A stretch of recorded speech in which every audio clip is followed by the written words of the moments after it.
A brief ceasefire will take hold in Sudan in just a few hours. The army confirms that it has agreed a 24-hour ceasefire with the paramilitary Rapid Support Forces, otherwise known as RSF. The two have been locked in violent confrontation in the capital Khartoum for 4 days now. Ahead of the ceasefire, the Red Cross warns that the country's healthcare system is at risk of collapse. It is almost impossible to provide any humanitarian services in and around Khartoum.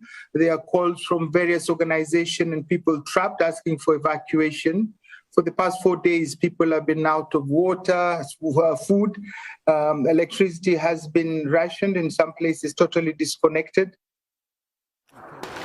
Healthcare facilities have not been spared from attacks. Reports indicate hospitals that are still functioning are facing power outages and water shortage as well.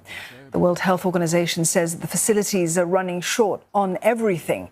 The 4 days of conflict has left nearly 200 dead and more than 1,800 others wounded.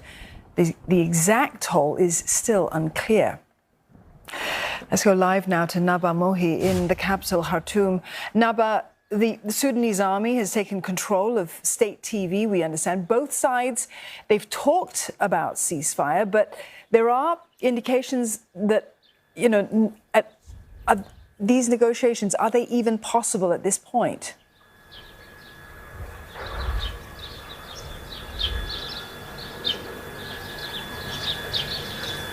Yes, actually there is a ceasefire agreement, and it's confirmed that it will start at 6 p.m., which is 4 hours from now, Khartoum time, and it will last till tomorrow. But there is some unconfirmed news that the military may turn down this agreement because they fear that the Rapid Support Forces may obtain some support from a regional country, a country in the region without mentioning which region. So they are fearing that the crisis or the fight will take another dimension by involving other countries in the region. So this ceasefire may stop at any point because the military is fearing the Rapid Support Forces may change the plan to get some supplies from outside Sudan using the airspace. Right now, the ceasefire on the ground also is not doing very well, like in the past few days.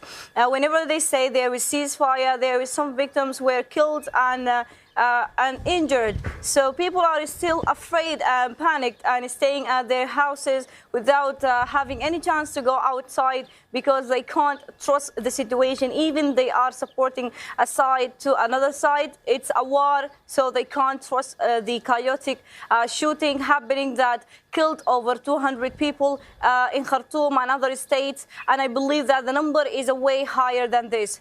So yes, maybe the ceasefire will calm things a bit, but it's not a fundamental solution to this accumulating crisis. An unstable situation, Naba, and 4 days of fighting is taking its toll. The Red Cross says they're unable to provide services in the capital. How much more can the country's healthcare system take?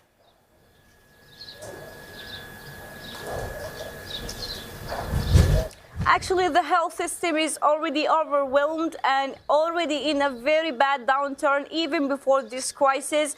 In the 4 years of turmoil after al-Bashir ouster, the health system was collapsing, especially during COVID-19 pandemic. So the situation right now is unbearable, and the hospitals cannot operate anything. They cannot operate receiving receiving injured people.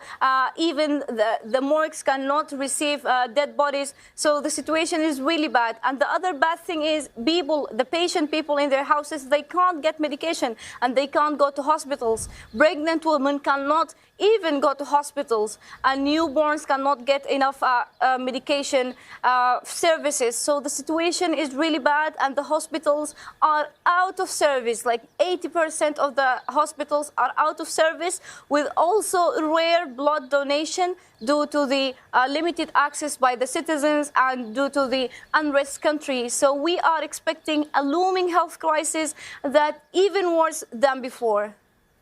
Naba, thank you for that report. Naba Mohi, they're reporting live from the Sudanese capital of Khartoum.